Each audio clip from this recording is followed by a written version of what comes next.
एक छोटे से गांव चांदपुर में एक किसान रहता था जिसका नाम गुलाम हैदर था। वह कोई साधारण किसान नहीं था, बल्कि अपनी ईमानदारी, धैर्य और मेहनत के लिए पूरे गांव में मशहूर था। उसके चेहरे पर हमेशा मुस्कान रहती, चाहे फसल अच्छी हो या खराब। गांव के बच्चे उसे चाचा हैदर कहकर बुलाते और वह हमेशा उन्हें कोई ना कोई किस्सा सुनाने को तैयार रहता। गुलाम हैदर की जिंदगी बहुत सादा थी। एक छोटा सा कच्चा घर, मिट्टी का आंगन और आंगन के कोने में लगा पुराना नीम का पेड़, जो कई पीढ़ियों से उनके घर का हिस्सा था। उसकी जमीन बहुत बड़ी नहीं थी, बस इतनी कि साल भर का गुजारा हो सके। मगर उसकी सबसे बड़ी पूंजी उसका विश्वास और मेहनत थी। एक साल चांदपुर में बारिश बहुत कम हुई। खेतों में पानी की कमी के कारण गांव के ज्यादातर किसानों की फसलें सूख गईं। गांव में मायूसी छा गई। लोग शहर की ओर पलायन करने लगे या जमीन बेचने की सोचने लगे। ऐसे में गुलाम हैदर के सामने भी एक कठिन परीक्षा थी। उसकी पत्नी सकीना बार बार कहती, हैदर, हम भी बाकी लोगों की तरह शहर चलते हैं। यहां अब कुछ नहीं बचा। लेकिन हैदर हमेशा मुस्कुराकर जवाब देता, सकीना, जमीन माँ की तरह होती है। माँ को मुश्किल में छोड़ते नहीं।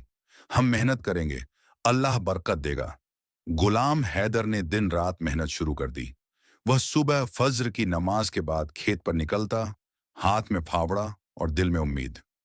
गांव के पास एक सूखा कुआं था, जिसे देखकर वह सोचता कि अगर इसे फिर से जिंदा किया जाए तो खेतों को पानी मिल सकता है। लोगों ने उसे कहा, यह सब समय की बर्बादी है, कुआं सालों से सूखा है। मगर गुलाम हैदर ने हिम्मत नहीं हारी। वह अकेला ही कुएं से मिट्टी और पत्थर निकालता रहा।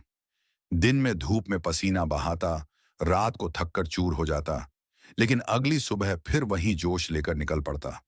2 महीने बीत गए। एक दिन गुलाम हैदर जब कुएं में मिट्टी निकाल रहा था, तो अचानक नीचे से ठंडी नमी का एहसास हुआ।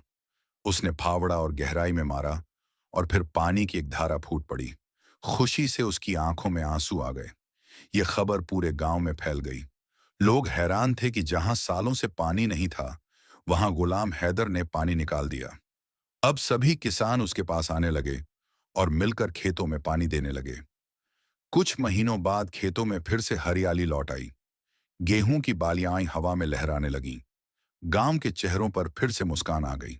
फसल की कटाई के समय गुलाम हैदर के खेत सबसे ज्यादा हरे भरे थे। लोग आकर कहते, चाचा हैदर, तुम्हारी मेहनत रंग ले आई। वह हमेशा जवाब देता, यह सब अल्लाह का करम है। लेकिन हाँ, मेहनत कभी बेकार नहीं जाती। गुलाम हैदर ने अपनी फसल का कुछ हिस्सा गरीबों में बांट दिया और बाकी बेचकर गांव में एक छोटा सा स्कूल बनवाया, ताकि आने वाली पीढ़ियां शिक्षा पा सकें। उसका मानना था कि मेहनत सिर्फ अपने लिए नहीं करनी चाहिए, बल्कि दूसरों की भलाई के लिए भी करनी चाहिए।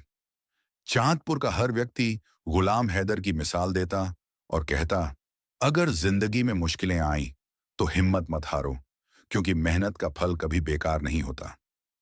गुलाम हैदर की जिंदगी गांव के लिए एक सबक बन गई कि धैर्य, लगन और मेहनत से नामुमकिन को भी मुमकिन बनाया जा सकता है।